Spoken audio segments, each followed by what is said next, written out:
The first process of training the birds for the show season, as soon as the birds are weaned from their parents, I always like to hang a show cage on the front. I made these special hooks, which is just a bit of wire, come up there to hold the door, and then place the show cage on the front. That allows the birds to jump in and out of the cage and go in as much as they like on a daily basis. And when they get more confident with going in and out, I start training them also with the stick, and slowly they'll learn that once the cage is there and we give them a bit of a tap, they're going to come into the cage like that. And then after that, we bring the birds and we put them on the bench like this and give them a chance to settle down in a different environment.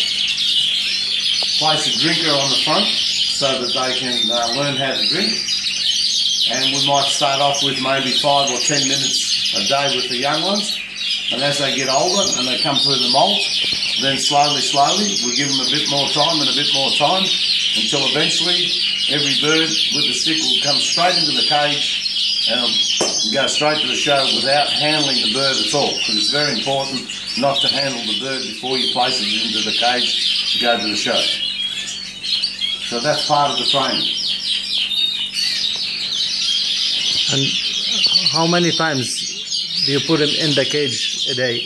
One time, every time? Because I've got so many birds, I can only do a certain amount of birds on a daily basis, but I try through the week to at least get each bird into a cage at least once a week. Until I find out which ones I really want to train, which ones have got the best chance, and then they get a little bit more training. But as you can see, the birds, as soon as you put them in the cage, they want to stand up. And the border should stand at 60 degrees all the time. Very nice birds.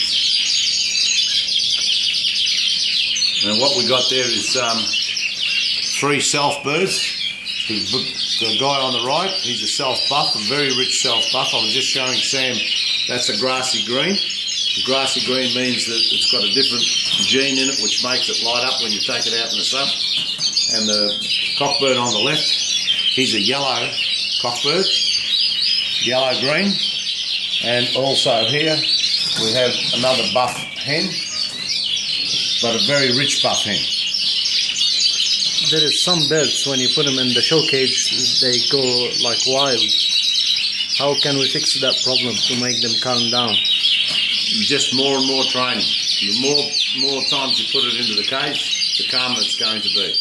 But unfortunately, there is some birds that have got a bad temperament, and if they've got that bad temperament which they go wild, there's nothing you can do about it. Yeah. There are some people, they suggest you put the bird on the ground. What do you say about that? Look, the more you expose the bird to different environments, that may help.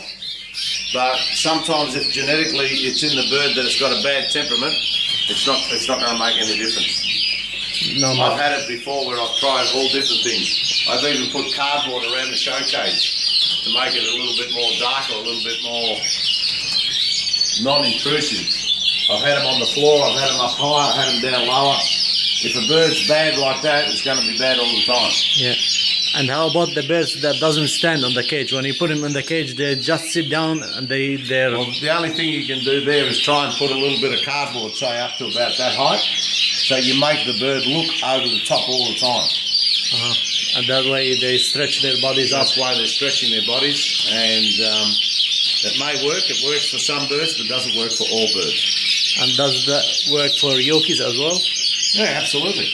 You bred Yorkies before? No, I've bred Australian Plainheads before, not Yorkies. Okay. Yeah. Anyway, thank you. Thanks for your time. No worries. All right.